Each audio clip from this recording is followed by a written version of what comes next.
Hello, Waswere here, and welcome back for another episode of Boss Man, where we focus on completing every boss collection log and try to unlock the Golden Reaper title. As it stands at the end of last episode, we had 27 items left to go, and these items are starting to get pretty tough to get.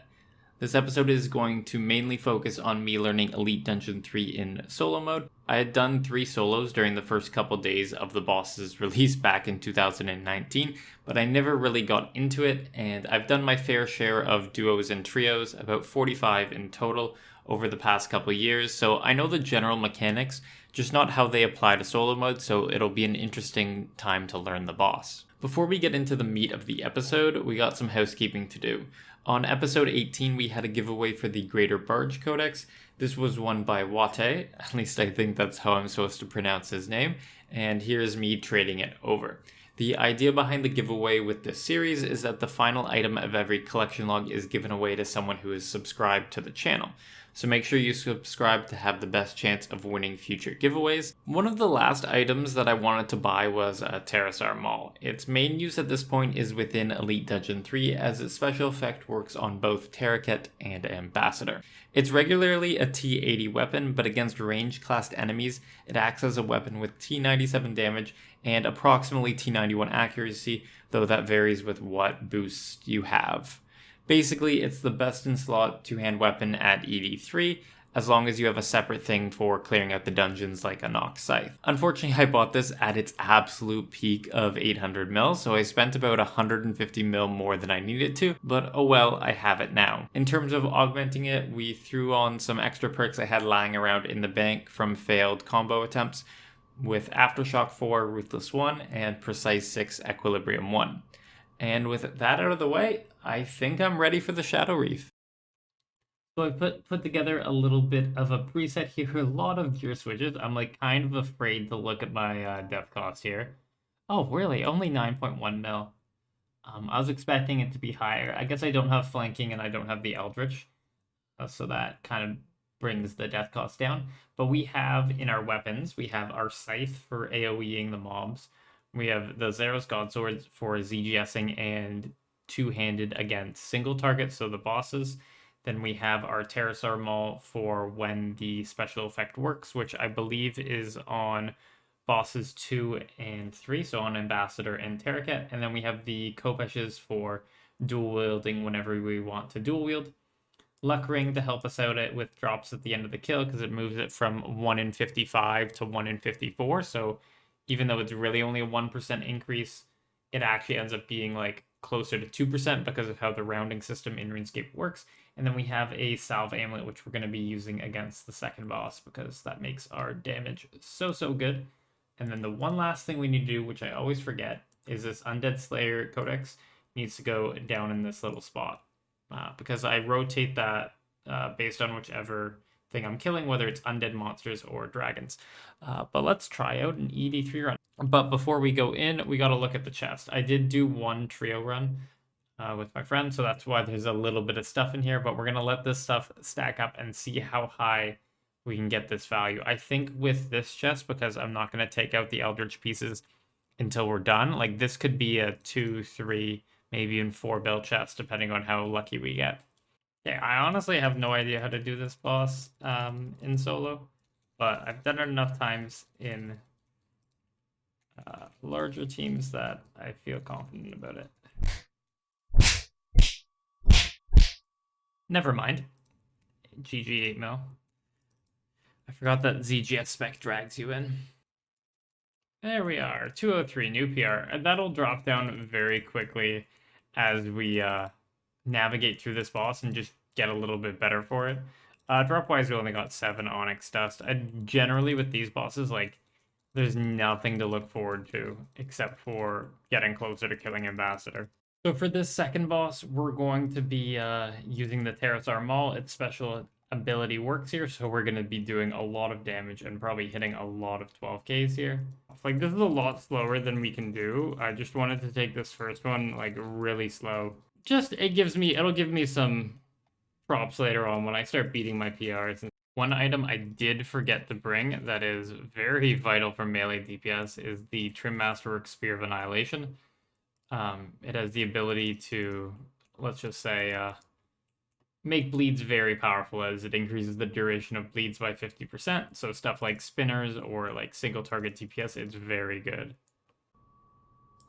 The Ambassador boss fight is quite a challenging one, but it can be a fun one as you're often threading the needle between getting it done and not. We start off the kill with a normal Zerk rotation, get our dual wield in there, two-hand as much as possible.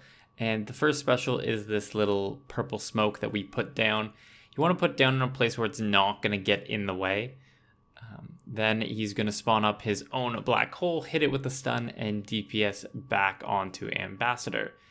You're going to get another purple smoke and you want to lay that down again. At this point, I like to be around 750k life points. If I'm below 750, I'm happy.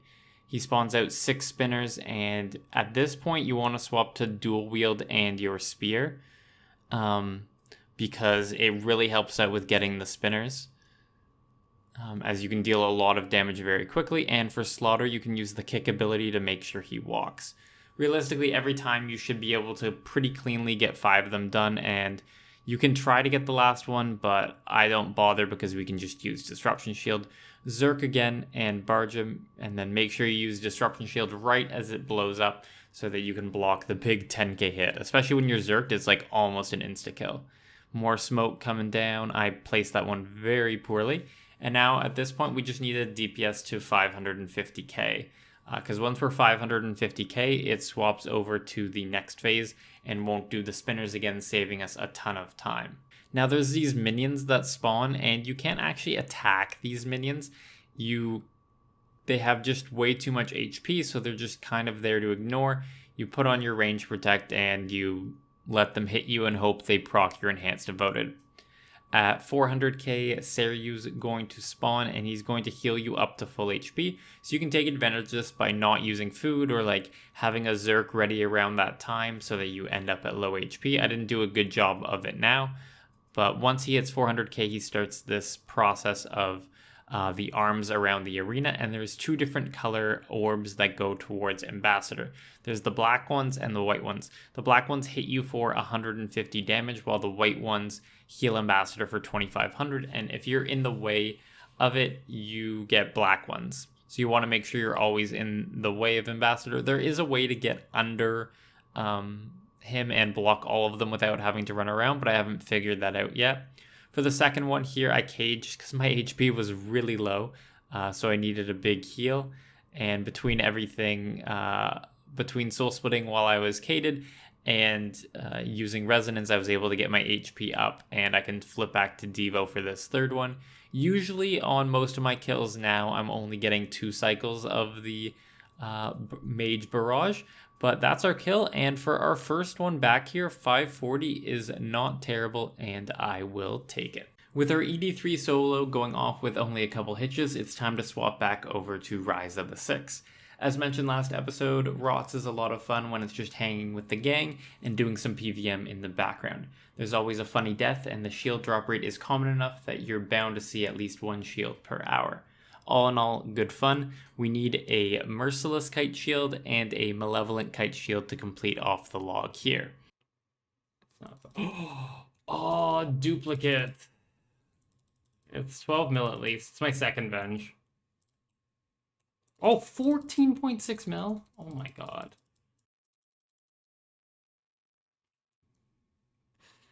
Oh, am I dead? I'm dead. Raw stole my shield. Oh, there we go. 2 out of 3. Okay, let's see if it pays off with a little Tuzzy. Do I reroll that though? It's another little Tuzzy roll. That was totally not worth it. Continuing on, we took a short trip back to Raksha. I've been doing this boss pretty sparingly. Whenever I have Reaper or my friends have a Reaper, I try to go for an hour or 2 and see if we can get lucky. With the amount of attention it requires with the constant prey flicking, I don't envision myself camping this boss for more than a couple hours a day. It just is way too mentally draining. But with that in mind, let's get into the loot. Well, that's another one of the shitty boots. Second pair of laceration boots.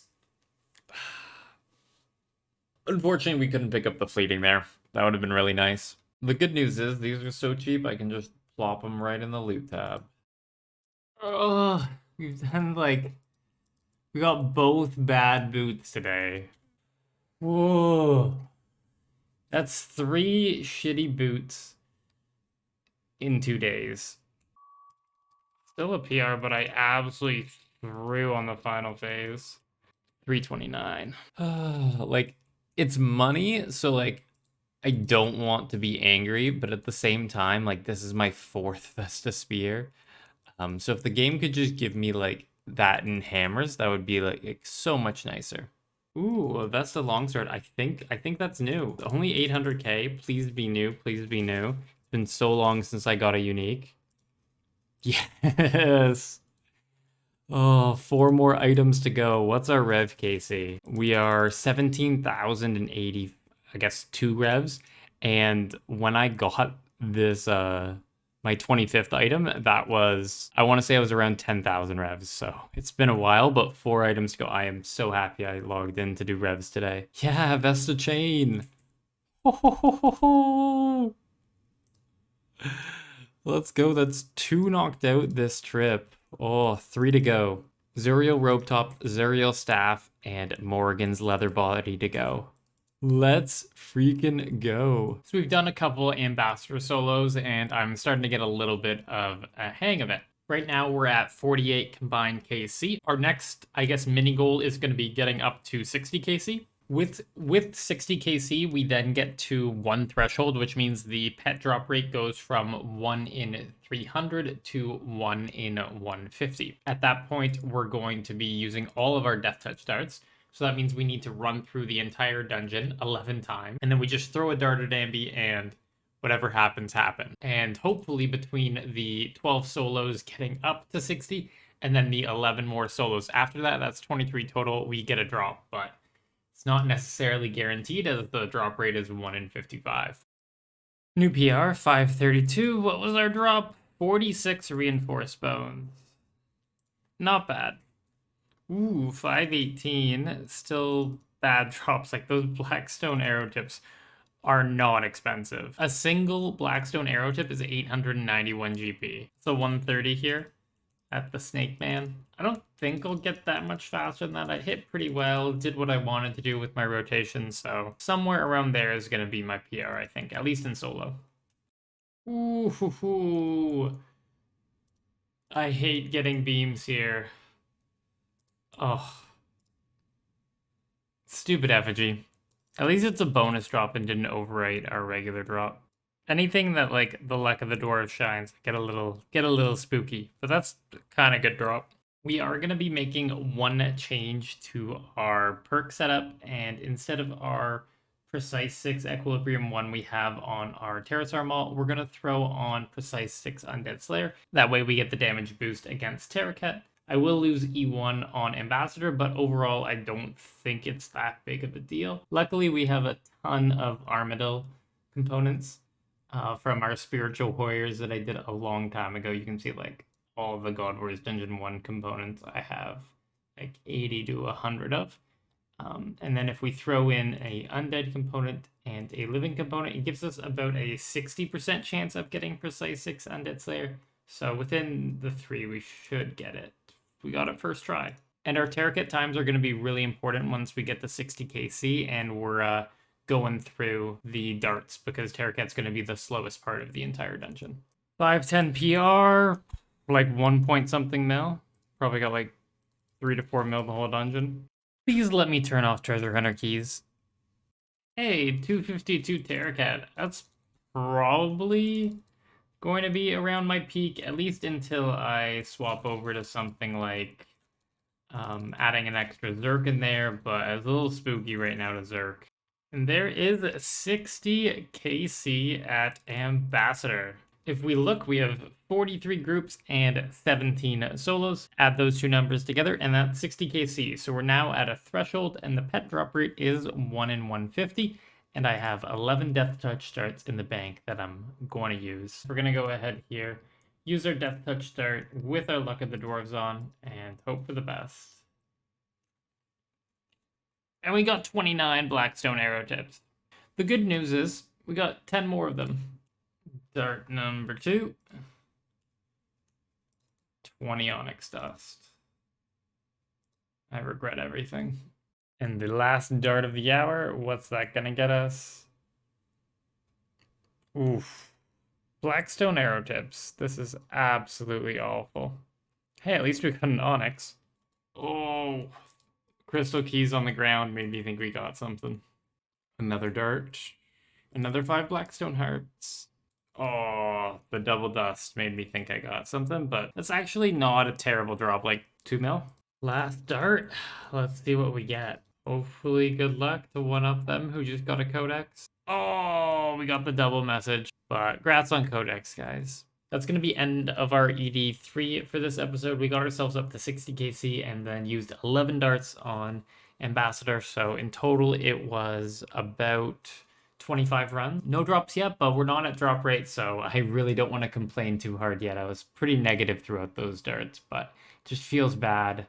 When you use the dart and you don't get something, it almost feels like the dart you're expecting to get something. But if we look at the value of the Elite Dungeon Chest, it was 317 mil when we started this, and now we're up to 435 mil, and I already took out some RDTs from here to make sure there was always space for the Eldritch pieces. So that's 115-ish mil profit on here. So we're getting about 4 mil a run on average is probably a good estimate without any Eldritch drops. So I'll take that Pacer supplies. And, look at our Onyx Dust stack. That is 105 Onyxes. As you may know, there is a new boss coming out on Monday. So what I'm doing is I'm doing some Slayer in the background to get my Slayer points up so I can skip for Dino tasks as Dino Slayer tasks work there.